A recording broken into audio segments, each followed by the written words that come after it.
memiliki sejarah penting dalam jalur perdagangan rempah dunia. Dalam dunia perdagangan, Aceh mencapai puncak kejayaan pada masa yang dipimpin oleh para raja. Sejumlah pedagang dari Eropa, Timur Tengah, dan Asia masuk ke Aceh untuk mencari berbagai komoditi dagang seperti lada, pala, cengkeh, dan jenis rempah lainnya. Perkembangan pesat yang dicapai kerajaan Aceh tersebut tidak lepas dari letak kerajaan yang strategis.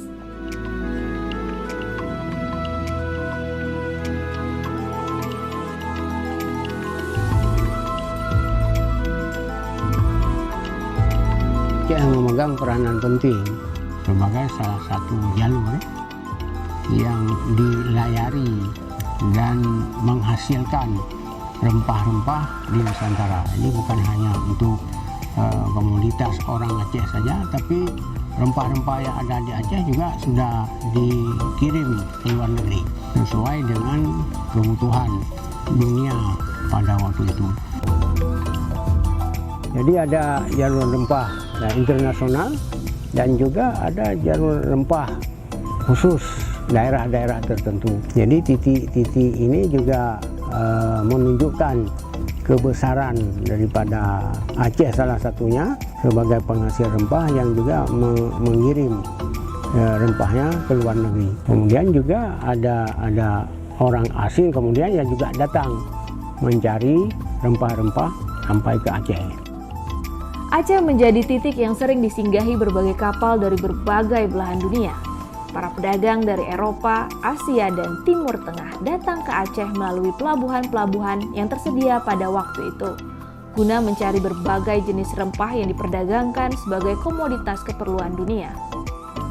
Jalur internasional rempah-rempah itu kan diperdagangkan sebagai komoditas keperluan dunia. Jadi namanya saja jalur rempah, termasuk ya yang menghubungkan antara timur dan barat. Jadi ini bukan hanya keperluan tuh orang-orang Asia saja, tapi juga adalah orang-orang Eropa yang kebutuhan rempah-rempah pada saat itu sangat diperlukan. Kemudian ya secara lokal kita juga punya misi tersendiri sebelum diperebutkan oleh orang-orang asing, orang daerah sendiri termasuk Aceh sebagai sebuah kerajaan, dan di Aceh banyak menghasilkan rempah-rempah. Dan rempah-rempah itu tentunya dikirim keluar dan juga sebagai salah satu penghasilan kerajaan yang besar. Dalam dunia perdagangan, Aceh mencapai puncak kejayaan pada abad ke-17 pada masa Sultan Iskandar Muda. Rempah-rempah pada waktu itu menjadi barang yang sangat berharga bagi bangsa Eropa.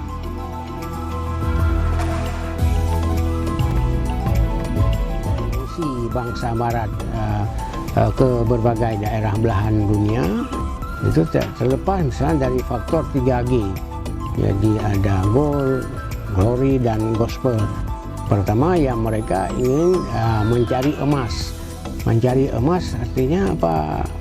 Bukan hanya emas murni yang mereka cari, tapi juga adalah emas sebagai sesuatu simbol barang yang sangat berharga.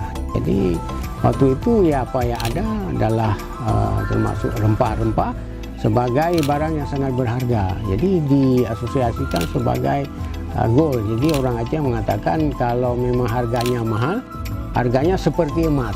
Jadi rempah-rempah harganya mahal, jadi dianggap sebagai emas. Itu yang pertama, keinginan daripada orang Barat. Kemudian ya glory, mereka juga ingin mencari kejayaan, ya kemegahan. Jadi dalam imperialisme dulu kan siapa yang memiliki daerah yang luas, mereka itu dianggap sebagai bangsa yang hebat, ya bangsa yang tangguh, bisa menjelajah dunia. Itu satu kebanggaan bagi mereka. Sehingga mereka ya mencari rempah-rempahnya sampai ke daerah kita. Rempah-rempah Aceh yang memiliki sejumlah keunggulan dan kualitas yang sangat bagus telah menjadi salah satu penghasilan kerajaan yang besar.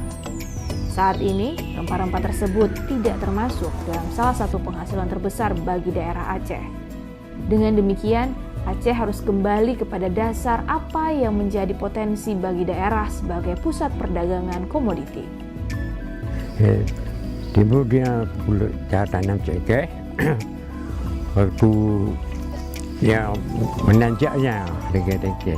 Jadi semua orang tertarik. 3 macam 4 kilo, 3 kilo sudah siap berjemah. Kalau kita tabung pegawai kapan dapat? Jadi kita perbandingan.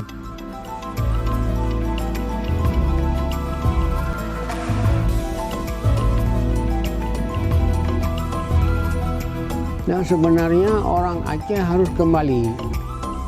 Jadi kembali kepada dasar apa yang menjadi potensi daerah. Nah, daerah kita adalah daerah pertanian. Jadi kalau kita ingin kembali kepada daerah pertanian, daerah perkebunan, itu sebenarnya yang harus dikembangkan.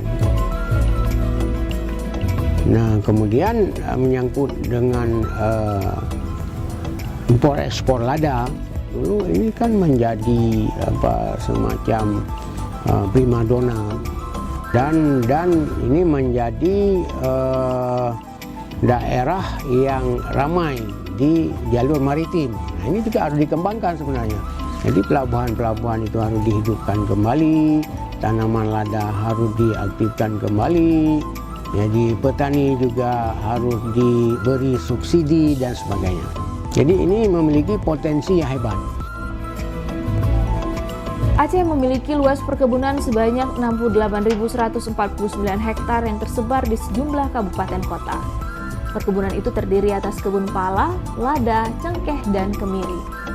Dengan nilai ekspor rempah mencapai $1.377.966 Amerika Serikat. Rempah-rempah tersebut diekspor dengan tujuan ke berbagai negara. Kita terus berusaha untuk terus membantu petani bagaimana bisa meningkatkan produksi ini, walaupun secara perlahan kita membuka wawasan mereka. Karena ini tanaman tua, tidak bisa kita membalik telapak tangan seperti ini. Jadi kita harus berpikir, ini sekian tahun ke depan kira-kira gimana. Jadi harus ada memang prediksi-prediksi dari ahli ekonomi pertanian atau ahli ekonomi.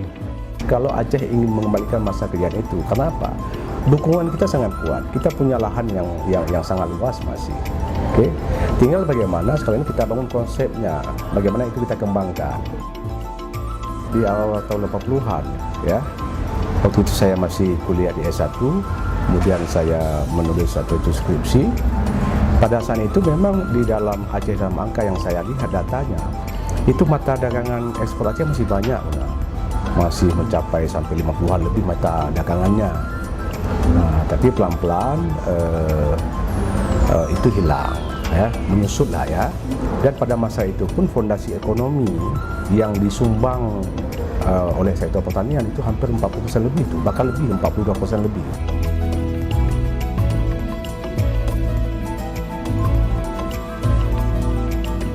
Kalau kita bandingkan dengan masa lampau, memang kontribusi pertanian dalam fondasi ekonomi itu semakin mengecil, termasuk hilangnya sejumlah mata dagangan seperti lada segala macam, ya, yang dulu memang menjadi salah satu mata dagangan yang diekspor oleh Aceh.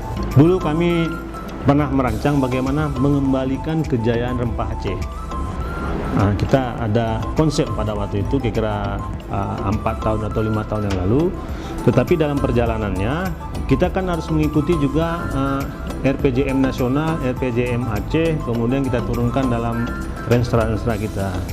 Jadi dari itu semua belum signifikan apabila itu kita kembangkan secara besar-besaran.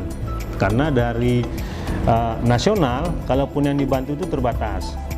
Tapi bagi Aceh dengan daerah yang bekas konflik dan bekas bencana, itu sangat membantu sekali seberapapun yang diberikan bantuan baik oleh pemerintah pusat maupun oleh dari APBA kita maupun dari APBK.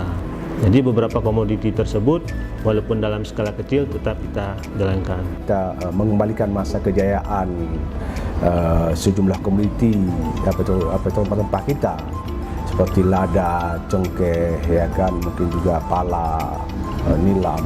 Itu sesuatu yang tidak mustahil. Sebab itu adalah masa-masa emas kita dulu, dan kita jaya hidup dengan itu. Penduduk Aceh itu sebagai masyarakat hidup lewat usaha-usaha seperti itu.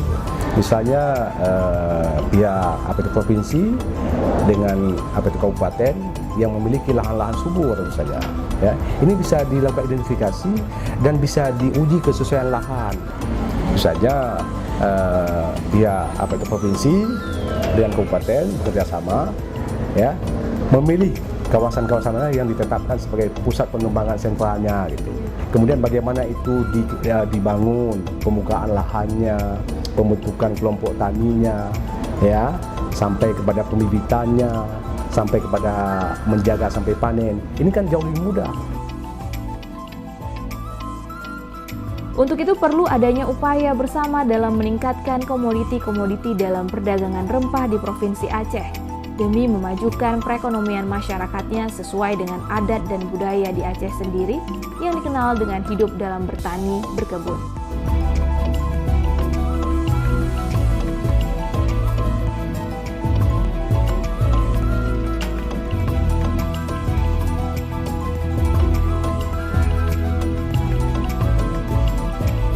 Dengan sejarah Aceh yang dikenal sebagai titik jalur rempah dunia, maka Aceh harus kembali terhadap apa yang menjadi dasar kejayaannya dalam jalur perdagangan rempah pada saat itu.